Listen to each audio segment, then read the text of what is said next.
जय श्री कृष्णा। राधे राधे सभी को। कैसे हैं आप सभी लोग। आज हमारा डे 37 यानी 37वां दिन। तो चलिए हम अपना श्रीमद् भगवद गीता यथा स्वरूप को शुरू करते हैं, लेके प्रभु जी का नाम। हरे कृष्णा कृष्णा कृष्णा हरे हरे, हरे राम राम राम हरे हरे। ओम नमो भगवते वासुदेवाय। ओम नमो भगवते वासुदेवाय। तो चलिए शुरू करते हैं। देखते हैं इस अध्याय में हमको हमारे प्रभु श्री कृष्ण ने क्या उपदेश दिया है। आज हम पढ़ने वाले हैं अध्याय 17, जिसका नाम है श्रद्धा के विभाव। तो देखते हैं इसमें हमको प्रभु जी क्या उपदेश देते हैं।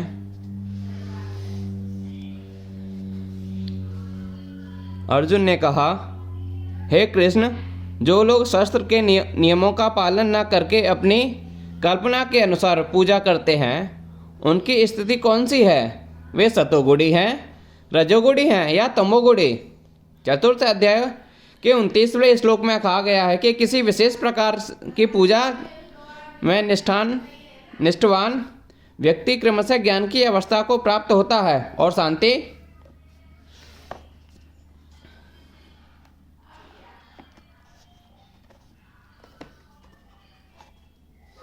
तथा संपन्नता की सर्वोच्च सिद्ध व्यवस्था तक पहुंचता है। 16वें अध्याय में यह निष्कर्ष निकलता है कि जो शास्त्रों के नियमों का पालन नहीं करता वह असुर है, जो निष्ठापूर्वक इन नियमों का पालन नहीं करता वह देव है। अब यदि कोई ऐसा निष्ठावान व्यक्ति हो जो ऐसे कतिपय नियमों का पालन करता हो जिनका शास्त्रों में उल्लेख ना हो, तो उसकी स्थिति क्या होगी? अर्जुन ने संदेश का स्पष्टीकरण कृष्ण द्वारा होना है। क्या वे लोग जो किसी व्यक्ति को चुनकर उस पर किसी भगवान के रूप में श्रद्धा दिखाते हैं, सतो रजो तथा तमोगुण में पूजा करते हैं, क्या ऐसे व्यक्ति को जीवन की सिद्ध अवस्था प्राप्त हो पाती है? क्या वे वास्तविक ज्ञान प्राप्त करके उच्चतम सिद्ध अवस्था को प्राप्त हो पाते हैं? जो लोग शास्त्रों के विधि विधानों का पालन नहीं करते किंतु जिनकी किसी पर श्रद्धा होती है और जो देवी देवताओं तथा मनुष्यों की पूजा करते हैं, उन्हें क्या सफलता प्राप्त होती है? अर्जुन इन प्रश्नों को श्री कृष्ण से पूछ रहे हैं। भगवान ने कहा, देहधारी जीव द्वारा अर्जित गुणों के अनुसार उसकी श्रद्धा 3 प्रकार की हो सकती है, सतोगुणी, रजोगुणी अथवा तमोगुणी। अब इसके विषय में मुझसे सुनो। जो लोग शास्त्रों के विधि विधानों को जानते हैं लेकिन आलस्य या कार्य विमुक्तावश इनका पालन नहीं करते, वे प्रकृति के गुणों द्वारा शासित होते हैं। वे अपने सतोगुणी, रजोगुणी या तमोगुणी पूर्व कर्मों के अनुसार एक विशेष प्रकार का स्वभाव प्राप्त करते हैं। वे विभिन्न गुणों के साथ ही जीवन की संगति शाश्वत चलती रहती है। चूँकि जीव प्रकृति के संघर्ष में रत है, अतः वह ब्रह्म प्रकृति के गुणों के अनुसार ही विभिन्न प्रकार की मनोवृत्तियों अर्जित करता है। लेकिन यदि कोई प्रामाणिक गुरु की संगति करता है और उसके तथा शास्त्रों के विभिन्न विधानों का पालन करता है, तो उसकी संगति मनोवृत्ति बदल सकती है। यह क्रमशः अपनी स्थिति तमोगुण से सतोगुण या रजोगुण से सतोगुण में परिवर्तित कर सकता है। कहने का तात्पर्य यह है कि प्रकृति के किसी गुण विशेष आत्मविश्वास और अंधविश्वास करने से ही व्यक्ति सिद्ध प्राप्त नहीं कर सकता। उसे प्रामाणिक गुरु की संगति में रहकर बुद्धिपूर्वक बातों पर विचार करना होता है, तभी वह उच्चतर गुण की स्थिति को प्राप्त हो सकता है। हरे कृष्णा। हे भरत पुत्र, विभिन्न गुणों के अंतर्गत अपने अपने अस्तित्व के अनुसार मनुष्य एक विशेष प्रकार की श्रद्धा विकसित करता है। अपने द्वारा अर्जित गुणों के अनुसार ही जीव को विशेष श्रद्धा युक्त कहा जाता है। प्रत्येक व्यक्ति में चाहे वह जैसा भी हो, एक विशेष प्रकार की श्रद्धा पाई जाती है। लेकिन उसके द्वारा अर्जित स्वभाव के अनुसार उसकी श्रद्धा उत्तम सतोगुणी, राजस, रजोगुणी तथा तामसी कहलाती है। इस प्रकार अपनी विशेष प्रकार की श्रद्धा के अनुसार ही वह कतिपय लोगों से संगति करता है। अब वास्तविक तथ्य तो यह है कि जैसा 15वें अध्याय में कहा गया है, प्रत्येक जीव परमेश्वर का अंश है, अतः वह मूलतः इन समस्त गुणों से परे होता है। लेकिन जब वह भगवान के साथ अपने संबंध को भूल जाता है और बद्ध जीवन में भौतिक प्रकृति के संघर्ष में आता है, तो वह विभिन्न प्रकार की प्रकृति के साथ संगति करके अपना स्थान बनाता है। इस प्रकार से प्राप्त कृत्रिम श्रद्धा तथा अस्तित्व मात्र भौतिक होते हैं। भले ही कोई किसी का धारण या देहात्म बोध द्वारा प्रेरित हो, लेकिन मूलतः वह निर्गुण या दिव्य होता है। अतः भगवान के साथ अपने संबंध फिर से प्राप्त करने के लिए उसे भौतिक कलमश से शुद्ध होना पड़ता है। यही एकमात्र मार्ग है निर्भय होकर कृष्ण भावनामृत में लौटने का। यह यदि कोई कृष्ण भावनामृत में स्थिर हो तो उसका सिद्धि प्राप्त करने के लिए वह मार्ग प्रशस्त हो जाता है। यदि वह आत्म साक्षात के इस पथ को ग्रहण नहीं करता तो वह निश्चित रूप से प्रकृति के गुणों के साथ वह बह जाता है।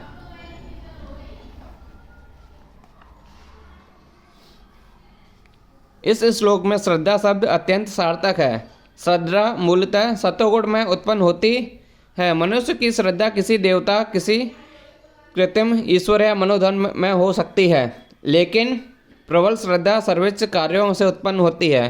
किंतु भौतिक बद्धजीव में कोई भी कार्य पूर्णतः श्रद्धा शुद्ध नहीं होता। वे सब मिश्रित होते हैं। वे शुद्ध सात्विक नहीं होते। शुद्ध सत्य दिव्य होता है। शुद्ध सत्य में रहकर मनुष्य भगवान के वास्तविक स्वभाव को समझ सकता है। जब तक श्रद्धा पूर्णतः सात्विक नहीं होती, तब तक वह प्रकृति के किसी भी गुण से दूषित नहीं हो सकती। प्रकृति के दूषित गुण हृदय तक फैल जाते हैं। अतएव किसी विशेष गुण के संपर्क में रहकर हृदय जिस स्थिति में होता है, उसी के अनुसार श्रद्धा स्थापित होती है। यह समझना चाहिए कि यदि किसी का हृदय सतोगुण में स्थिर है तो उसकी श्रद्धा भी सतोगुण में है।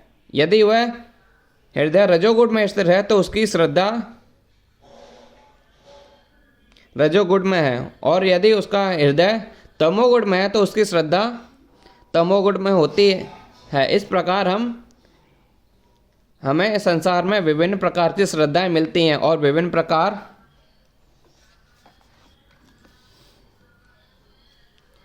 की श्रद्धाओं के अनुसार विभिन्न प्रकार के धर्म होते हैं। धार्मिक श्रद्धा का असली सिद्धांत सतोगुण में स्थिर होता है, लेकिन चूंकि हृदय कलुषित रहता है, अतः विभिन्न प्रकार के धार्मिक सिद्धांत पाए जाते हैं। श्रद्धा की विभिन्नता के कारण ही पूजा भी भिन्न भिन्न प्रकार की होती है। सतोगुणी व्यक्ति देवताओं को पूजते हैं, रजोगुणी यक्षों और राक्षसों की पूजा करते हैं, और तमोगुणी व्यक्ति भूत प्रेतों की पूजा करते हैं। इस श्लोक में भगवान विभिन्न ब्रह्म कर्मों के अनुसार पूजा करने वालों के प्रकार बता रहे हैं। शास्त्रों के अनुसार आदेशानुसार केवल भगवान ही पूजनीय हैं, लेकिन जो शास्त्रों के आदेशों से भिन्न नहीं या उन पर श्रद्धा नहीं रखते, वे अपनी गुण स्थिति के अनुसार विभिन्न वस्तुओं की पूजा करते हैं। जो लोग सतोगुणी में, वे सामान्यतः देवताओं की पूजा करते हैं। इन देवताओं में ब्रह्म, शिव तथा अन्य देवता या इंद्र, चंद्र तथा सूर्य सम्मिलित हैं। देवता कई हैं। सतोगुण लोग किसी विशेष अभिप्राय से किसी विशेष देवता की पूजा करते हैं। इस प्रकार जो रजोगुणी में है, वे यक्ष राक्षसों की पूजा करते हैं। हमें स्मरण है कि द्वितीय विश्व युद्ध के समय कलकत्ता में एक व्यक्ति हिटलर की पूजा करता था, क्योंकि भला हो उस युद्ध का उसने उसके काले धंधे से प्रचुर धन संचित कर लिया था। इसी प्रकार जो रजोगुणी तथा तमोगुणी होते हैं वे सामान्यतः किसी प्रबल मनुष्य को ईश्वर के रूप में चुन लेते हैं। वे सोचते हैं कि कोई भी व्यक्ति ईश्वर की तरह पूजा जा सकता है और फल एक सा होगा। यहाँ पर इसका स्पष्ट वर्णन है कि रजोगुण लोग ऐसे देवताओं की सृष्टि करके उन्हें पूजते हैं, और जो तमोगुणी है, अंधकार में है, वे प्रेतों की पूजा करते हैं। कभी कभी लोग किसी मृत प्राणी की कब्र पर पूजा करते हैं। मैथुन सेवा भी तमोगुणी मानी जाती है। इस प्रकार भारत के सुदूर ग्रामों में भूतों की पूजा करने वाले हैं। हमने देखा है कि भारत के निम्न जाति के लोग कभी कभी जंगल में जाते हैं, और यदि इसका पता चलता है कि कोई भूत किसी वृक्ष पर रहता है तो वे उस वृक्ष की पूजा करते हैं और बलि चढ़ाते हैं। ये पूजा के विभिन्न प्रकार वास्तविक में ईश्वर पूजा नहीं। ईश्वर पूजा तो शाश्वत पुरुषों के लिए है। श्रीमद् भागवत में कहा गया है, जब व्यक्ति सतोगुणी होता है तो वह वासुदेव की पूजा करता है। तात्पर्य यह है कि जो लोग गुणों की पूर्णतः शुद्ध हो चुके हैं और दिव्य पद को प्राप्त हैं, वे ही भगवान की पूजा कर सकते हैं। निर्वेशवादी सतोगुण में स्थिर माने जाते हैं और पंच देवताओं की पूजा करते हैं।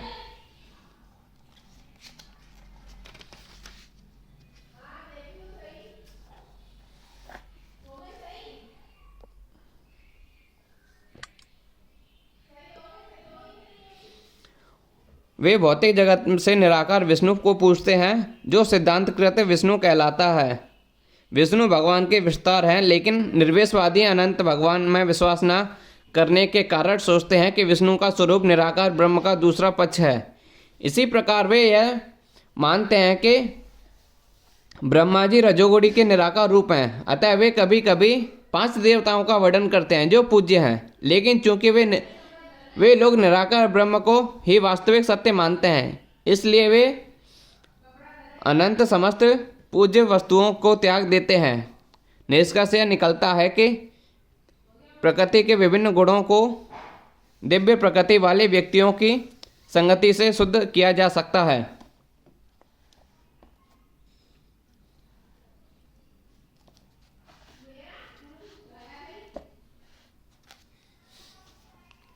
जो लोग दम्भ तथा अहंकार से अभिभूतित होकर शास्त्र विरुद्ध कठोर तपस्या और व्रत करते हैं, जो कर्म व काम तथा आसक्ति द्वारा प्रेरित होते हैं, जो मूर्ख हैं तथा जो शरीर के भौतिक तत्वों को तथा शरीर के भीतर स्थित परमात्मा को कष्ट पहुंचाते हैं, वे असुर कहलाते हैं। कुछ पुरुष ऐसे हैं जो ऐसी तपस्या की विधियों का निर्माण कर लेते हैं जिनका वर्णन शास्त्रों में नहीं है। उदाहरणतः किसी स्वास्थ्य के प्रयोजन से यथा राजनीतिक कारणों से उपवास करना शास्त्रों में वर्णित नहीं। शास्त्रों में तो आध्यात्मिक उन्नति के लिए उपवास करने की संतुष्टि है, किसी राजनीतिक या सामाजिक उद्देश्य के लिए नहीं। भगवत गीता के अनुसार जो लोग ऐसी तपस्याएं करते हैं वे निश्चित रूप से आसुरी हैं। उनके कार्य शास्त्र विरुद्ध हैं और सामान्य जनता के हित में नहीं। वास्तव में वे लोग गर्व, अहंकार, काम तथा भौतिक भोग के लिए आसक्ति के कारण ऐसा करते हैं। ऐसे कार्यों से न केवल शरीर के उन तत्वों को विमोचन होता है जिनके शरीर बना है, अपितु शरीर के भीतर निवास कर रहे परमात्मा को भी स्पष्ट वो कष्ट पहुंचाता है। ऐसे अवैध उपवास या किसी राजनीतिक उद्देश्य से की गई तपस्या आदि से निश्चित ही अन्य लोगों की शांति भंग होती है। उनका उल्लेख वैदिक साहित्य में नहीं। आसुरी व्यक्ति सोचता है कि इस विधि से वह अपने शत्रु या विपक्षियों को अपनी इच्छा पूरी करने के लिए बाध्य कर सकता है, लेकिन कभी कभी ऐसे उपवास से व्यक्ति की मृत्यु भी हो जाती है।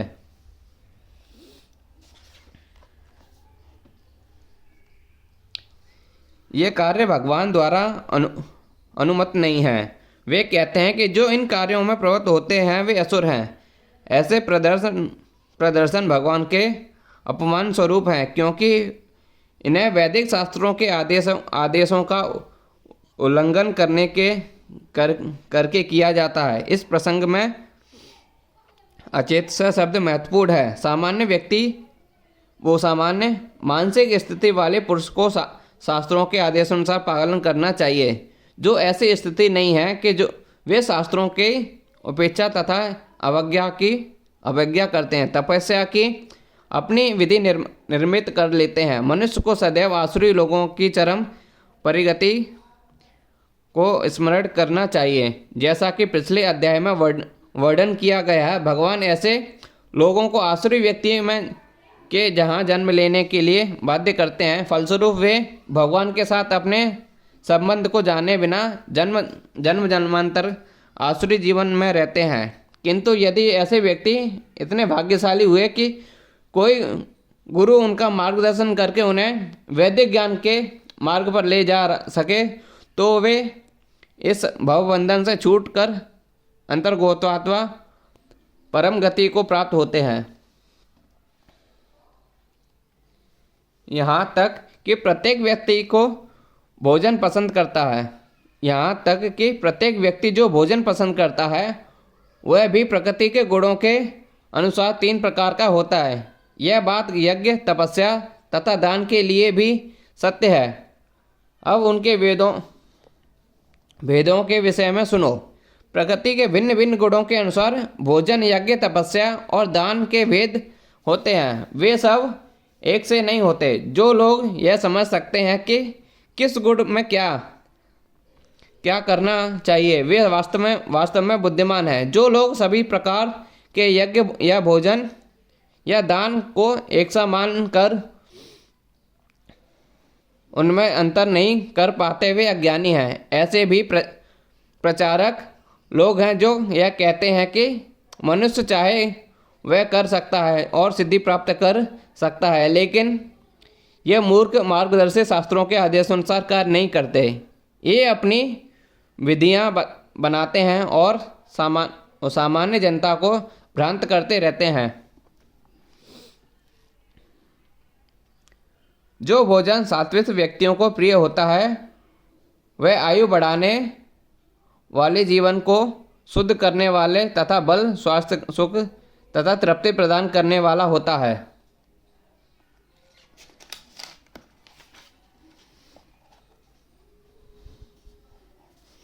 ऐसा भोजन रसमय, स्निग्ध, स्वादप्रद तथा हृदय को भाने वाला होता है। अत्यधिक तिक्त, खट्टे, नमकीन, गरम, चटपटे, शुष्क तथा जलन उत्पन्न करने वाले भोजन रजोगुणी व्यक्तियों के प्रिय होते हैं। ऐसे भोजन दुख, शोक तथा रोग उत्पन्न करने वाले होते हैं।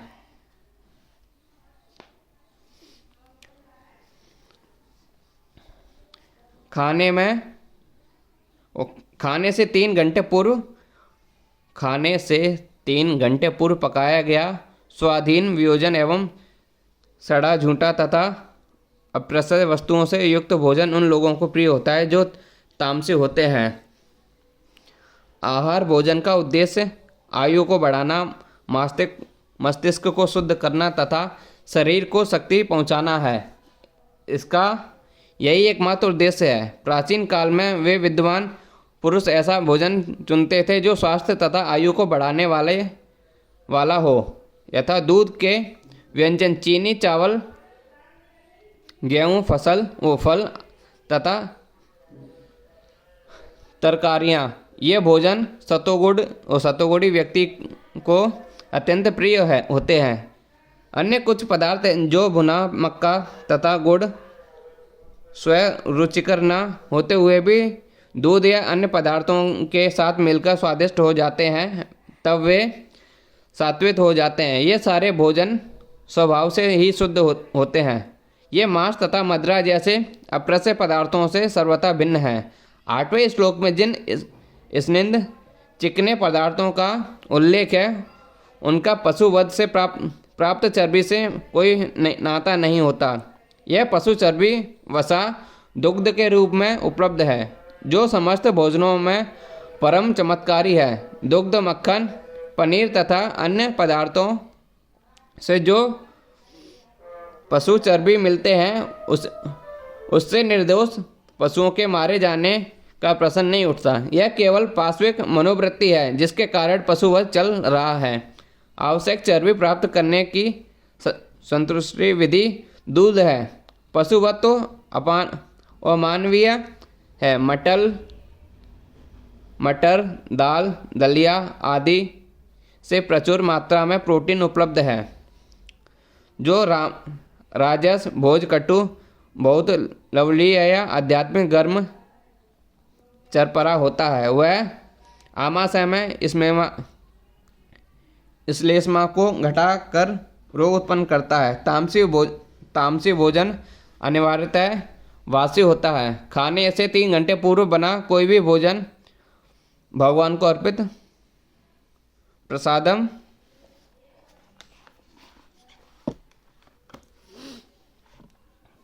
को छोड़कर तामसी माना जाता है। बिगड़ने के कारण उसमें दुर्गति आती है, जिससे तामसी लोग प्राय आकृष्ट होते हैं, किंतु सात्विक पुरुष उससे मुख मोड़ लेते हैं। उच्चिष्ट जूठा भोजन उसी अवस्था में किया जा सकता है जब वह भोजन का एक अंश हो जो भगवान के अर्पित किया जा चुका हो, या कोई साधु पुरुष विशेष रूप से गुरु द्वारा ग्रहण किया जा चुका हो। अन्यथा ऐसा झूठा भोजन तामसी होता है और वह संदूषण या रोग को बढ़ाने वाला होता है। यद्यपि ऐसा भोजन तामसी लोगों को स्वादिष्ट लगता है, लेकिन सतोगुण में उसे ना तो छूना पसंद करते हैं ना खाना। सर्वोत्तम भोजन तो भगवान को समर्पित भोजन का उच्चिष्ट है। भगवद गीता में परमेश्वर कहते हैं कि तरकारियाँ, आटे तथा दूध की बनी वस्तुएं भक्तिपूर्वक भेंट किए जाने पर स्वीकार करते हैं।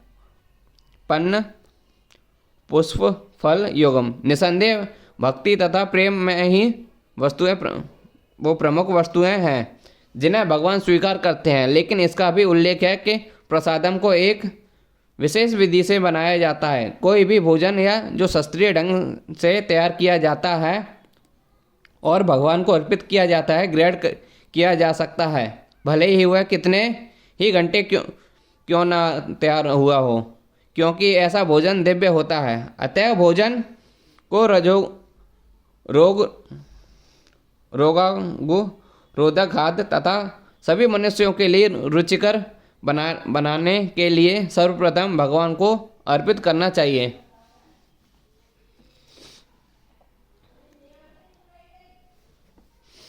यज्ञों में वही यज्ञ शाश्वत होता है जो शास्त्र के निर्देशानुसार कर्तव्य समझकर उन लोगों द्वारा किया जाता है जो फल की इच्छा नहीं करते। सामान्यतः यज्ञ की किसी प्रयोजन से किया जाता है, लेकिन वहाँ पर यह बताया गया है कि यज्ञ बिना किसी इच्छा से संपन्न किया जाना चाहिए। ऐसे कर्तव्य समझकर किया जाना चाहिए। उदाहरणार्थ मंदिरों या गिरजाघरों में मनाए जाने वाले अनुष्ठान सामान्यतः भौतिक लाभ को दृष्टि में रखकर किए जाते हैं, लेकिन यह सतोगुण में नहीं है। मनुष्य को चाहिए कि वह कर्तव्य मानकर मंदिर या गिरजाघर में जाए, भगवान को नमस्कार करे और फूल तथा प्रसाद चढ़ाए। प्रत्येक व्यक्ति सोचता है कि केवल ईश्वर की पूजा करने के लिए मंदिर जाना व्यर्थ है, लेकिन शास्त्रों में आर्थिक लाभ के लिए पूजा करने का आदेश नहीं। मनुष्य को चाहिए कि केवल अर्च विग्रह को नमस्कार करने जाए। इससे मनुष्य सतोगुण को प्राप्त होगा। प्रत्येक सभ्य नागरिक का कर्तव्य है कि वह शास्त्रों के आदेशों का पालन करे और भगवान को नमस्कार करे।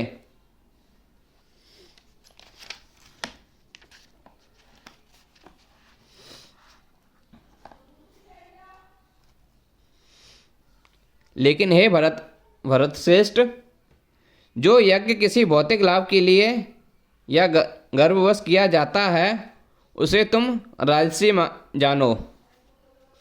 कभी कभी स्वर्गलोक पहुँचने या किसी भौतिक लाभ के लिए यज्ञ तथा अनुष्ठान किए जाते हैं। ऐसे यज्ञ या अनुष्ठान राजसी माने जाते हैं।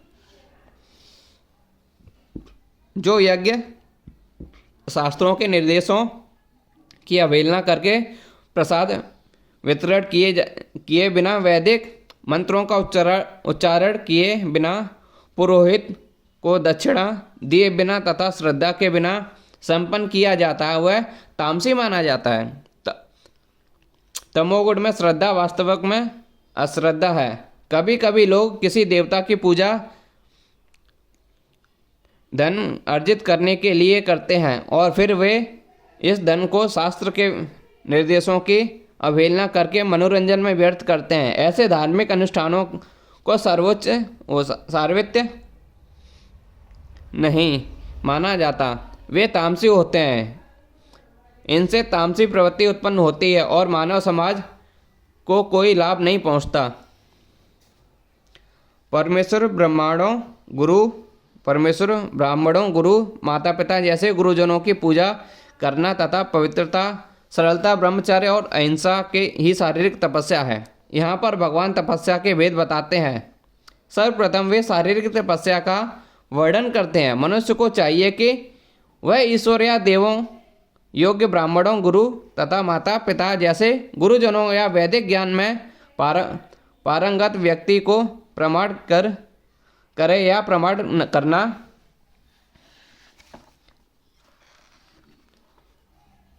करना सीखे। इन सब का समुचित आदर करना चाहिए। उसे चाहिए कि आंतरिक तथा बाह्य रूप में अपने को शुद्ध करने का अभ्यास करे और आचरण में सरल बनना सीखे। वह ऐसा कोई कार्य ना करे जो शास्त्र समस्त ना हो। वह वैवाहिक जीवन के अतिरिक्त मैथुन में रत ना हो, क्योंकि शास्त्रों में केवल विवाह में ही मैथुन की अनुमति है, अन्यथा नहीं। यह ब्रह्मचार्य कहलाता है कि ये सब शारीरिक तपस्या है।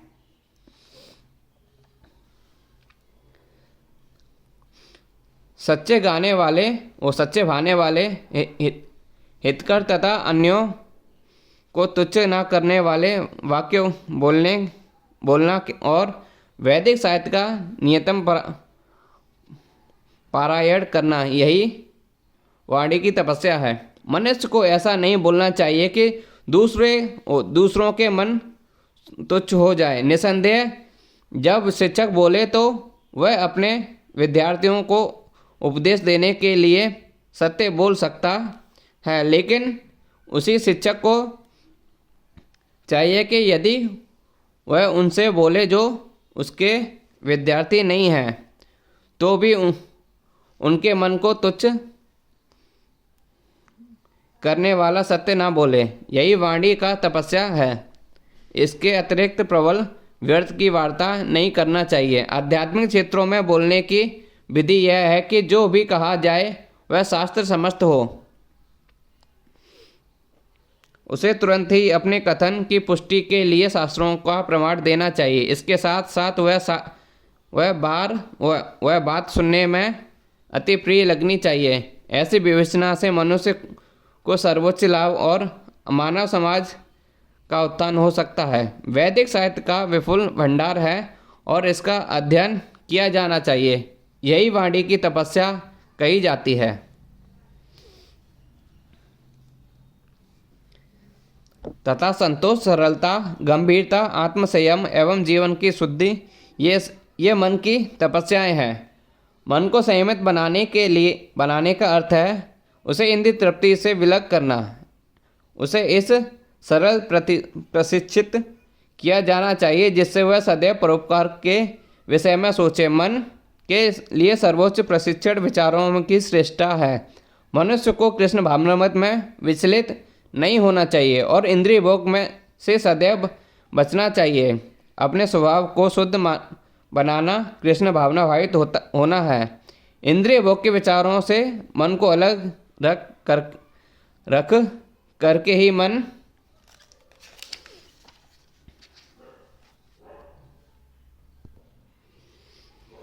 की तुष्टि प्राप्त की जा सकती है। हम इंद्रिय भोग के बारे में जितना सोचते हैं उतना ही मन अपलिप्त होता जाता है। इस वर्तमान युग में हम मन को व्यर्थ ही अनेक प्रकार के इंद्रिय तृप्ति के साधनों में लगाए रखते हैं, जिससे मन संतुष्ट नहीं हो पाता। अतएव सर्वश्रेष्ठ विधि यही है कि मन को वैदिक साहित्य की ओर मोड़ा जाए, क्योंकि वह संतोष प्रदान करने वाली कहानियों से भरा है।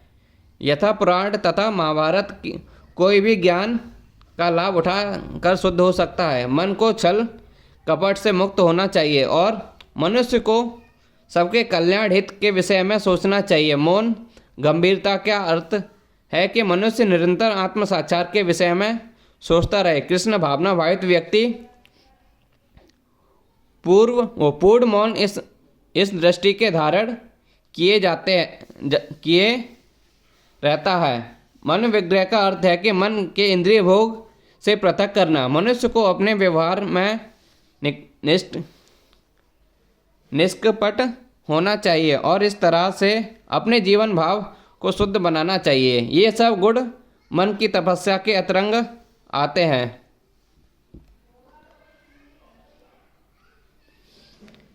भौतिक लाभ की इच्छा न करने वाले तथा केवल परमेश्वर में प्रवृत्त मनुष्यों द्वारा दिव्य श्रद्धा से संपन्न यह 3 प्रकार की तपस्या शाश्वत तपस्या कहलाती है। जो तपस्या दंडपूर्वक तथा सामान्य साक्षात्कार एवं पूजा कराने के लिए संपन्न की जाती है, वही राजसी रजोगुणी कहलाती है। यह नहीं ना तो स्थायी होती है ना शाश्वत। कभी कभी तपस्या इसलिए की जाती है कि लोग आकर्षित हो तथा उनसे साक्षात्कार सामान्य तथा पूजा मिल सके। रजोगुण लोग अपने अधीन स्थानों में पूजा करवाते हैं और उनसे चरण धुलवाकर धन चढ़वाते हैं। तपस्या करने के बहाने ऐसे कृत्रिम आयोजन तामसी माने जाते हैं। इनके फल क्षणिक होते हैं, वे कुछ समय तक रहते हैं, ये कभी स्थायी नहीं होते।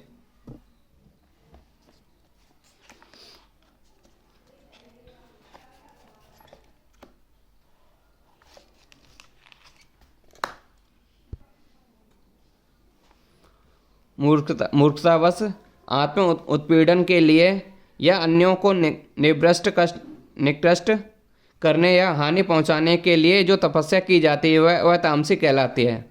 मूर्खतापूर्वक तपस्या के ऐसे अनेक दृष्टांत हैं जैसे कि हिरणा कश्यप शिशु जैसे असुरों में अमर बनने तथा देवताओं का वध करने के लिए कठिन तप किए।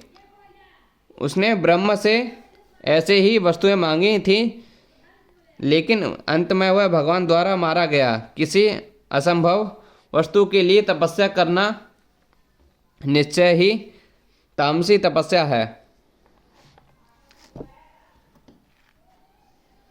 जो दान कर्तव्य समझकर किसी प्रचुर की आशा के बिना समुचित काल तथा स्थान में और योग्य व्यक्ति में को दिया जाता है, वह शाश्वत माना जाता है। वैदिक साहित्य में ऐसे व्यक्ति को दान देने की संतुष्टि है जो आध्यात्मिक कार्यों में लगा हो। अविचार पूर्वक ढंग से दान देने की संतुष्टि नहीं। आध्यात्मिक सिद्धि को सदैव ध्यान में रखा जाता है। अतएव किसी तीर्थ स्थान में सूर्य या चंद्र ग्रहण के समय सामान्यतः में या योग्य ब्राह्मण अथवा वैष्णव भक्त को या मंदिर में दान देने की संतुष्टि है। बदले में किसी प्रकार की प्राप्ति की अभिलाषा न रखते हुए ऐसे दान किए जाने चाहिए। कभी कभी निर्धन को दान करुणावश दिया जाता है, लेकिन किसी निर्धन दान देने योग्य पात्र नहीं होता तो उसे आध्यात्मिक प्रगति नहीं होती। दूसरे शब्दों में वैदिक साहित्य में अविचार पूर्वक दान देने की संस्कृति नहीं है, किंतु जो दान प्रयुक्त प्रयुक्त उपकार की भावना से या कर्म फल की इच्छा से अनिच्छापूर्वक किया जाता है, वह रजोगुण राजस कहलाता है।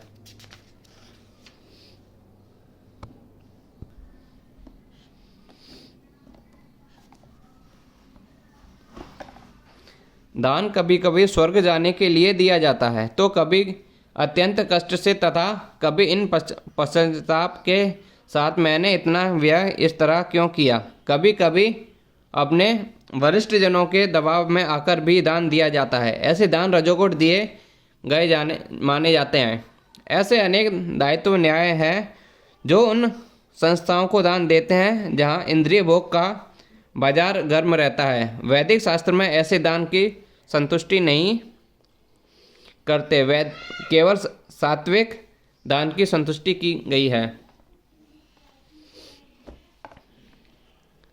तथा जो दान किसी अपवित्र स्थान में अनुचित समय में ही किसी अयोग्य व्यक्ति को या बिना समुचित ध्यान तथा आदर से दिया जाता है, वह तामसी कहलाता है। यहाँ पर यह मद्यपान तथा दूध क्रीड़ा में व्यसनी के लिए दान देने को प्रोत्साहन नहीं दिया गया। ऐसा दान तामसी है। ऐसा दान लाभदायक नहीं होता, वरन इससे पापी को पुरुषों को प्रोत्साहन मिलता है। इसी प्रकार यदि किसी सामान्य तथा ध्यान दिए किसी उपयुक्त व्यक्ति को दान दिया जाए तो वह तामसी है।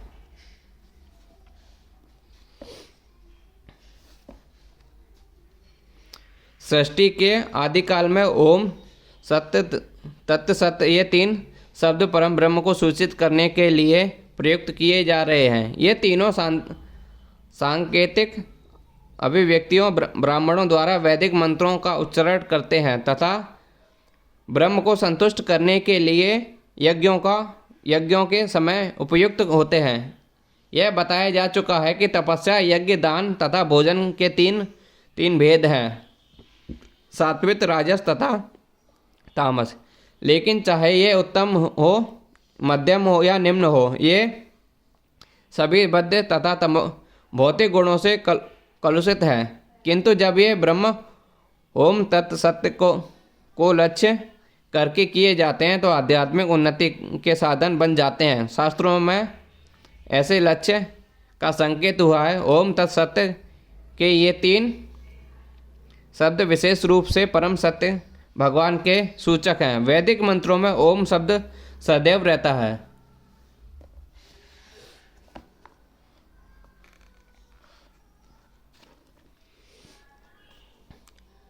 जो व्यक्ति शास्त्रों के विधानों के अनुसार कर्म नहीं करता, उसे परम ब्रह्म की प्राप्ति नहीं होती। भले ही उसे क्षणिक फल प्राप्त हो जाए, लेकिन उसे चरम गति प्राप्त नहीं हो पाती। तापस्य यह है कि दान तथा तप को सतोगुण में रहकर करना चाहिए। रजो या तमोगुण में संपन्न करने पर ये निश्चय रूप से निष्ठ कोटि के होते हैं। ओम तत्सत शब्दों का उच्चारण परमेश्वर के पवित्र नाम के साथ किया जाता है। उदाहरणार्थ ओम तद विष्णु। जब भी किसी वैदिक मंत्रों या परमेश्वर का नाम लिया जाता है तो उसके साथ ओम जोड़ दिया जाता है। यह वैदिक साहित्य को सूचक है। ये तीन शब्द वैदिक मंत्रों के लिए जाते हैं। ओम इंद्रिय तद ब्रह्मांडो नैस्विद नाम है। ऋग्वेद प्रथम लक्ष्य का सूचक है।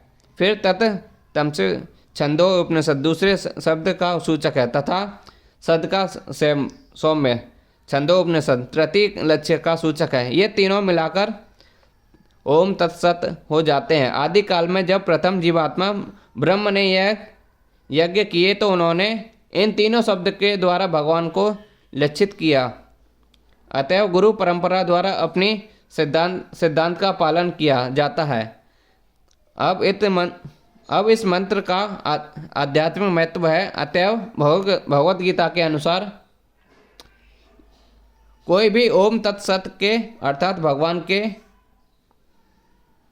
लिए किया जाना चाहिए। जब कोई इन तीनों शब्दों के द्वारा तप, दान, तथा यज्ञ करने में संपन्न करता है तो वह कृष्ण भावनामृत में कार्य करता है। हर कृष्ण भावनामृत दिव्य कार्यों को का वैदिक ने वैज्ञानिक कार्यान्वयन है जिससे मनुष्य भगवत धाम वापस जा सके। ऐसी दिव्य विधि से कर्म करने में शक्ति का क्षय नहीं होता।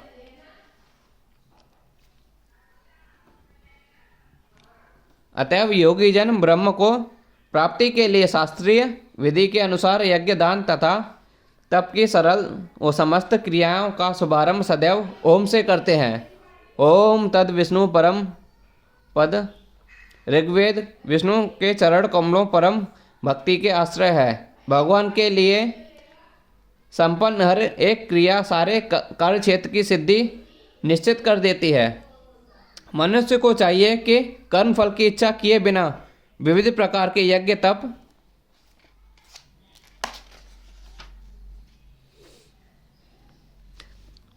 तथा दान को तत् शब्द कहकर संपन्न करे। ऐसी दिव्य क्रियाओं का उद्देश्य भवबंधन से मुक्त होना है। आध्यात्मिक पद तक उठने के लिए मनुष्य को चाहिए कि किसी लाभ के निम्नित कर्म न करे। सारे कार्य भगवान के परम धाम वापस जाने के उद्देश्य से किए जाएं जो चरम उपलब्धि है।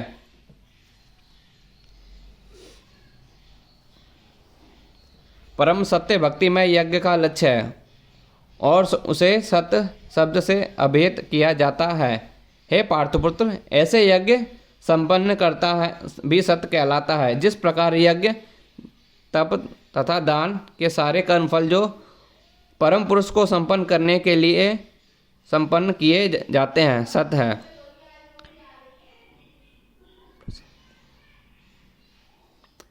प्रशस्ते कर्मणि अर्थात नियम कर्तव्य सूचित करते हैं कि वैदिक साहित्य में ऐसी कई क्रियाएं निर्धारित हैं जो गर्भाधान से लेकर मृत्यु तक संसार के रूप में हैं। ऐसे संस्कार जीव की चरम मुक्ति के लिए होते हैं। ऐसी सारी क्रियाओं के समय ओम तत्सत उच्चारण करने की संतुष्टि की जाती है। सद्भाव तथा साधुभाव आध्यात्मिक स्थिति के सूचक हैं। कृष्ण भावनामृत में कर्म करना सत्य है। जो व्यक्ति कृष्ण भावनामृत के कार्यों के प्रति सचेष्ट रहता है वह साधु कहलाता है। श्रीमद् भागवत में कहा गया है कि भक्तों की संगति से आध्यात्मिक विषय में स्पष्ट हो जाता है। इसके लिए सत्ता प्रसारणता शब्द व्यवगत हुए हैं। बिना सत्संग के दिव्य ज्ञान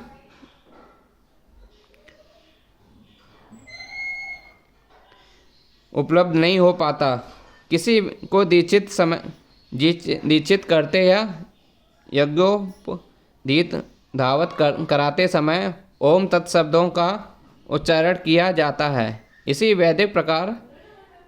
प्रकार सभी प्रकार के यज्ञ करते हैं। ओम तत्सद या ब्रह्म ही चरम लक्ष्य होता है।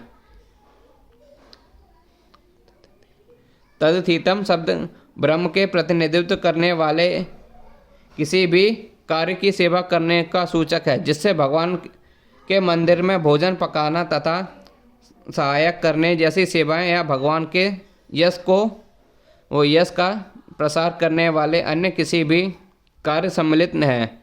इस तरह ओम तत्शब्द समस्त कार्यों को पूरा करने के लिए कई प्रकार से प्रयुक्त किए जाते हैं।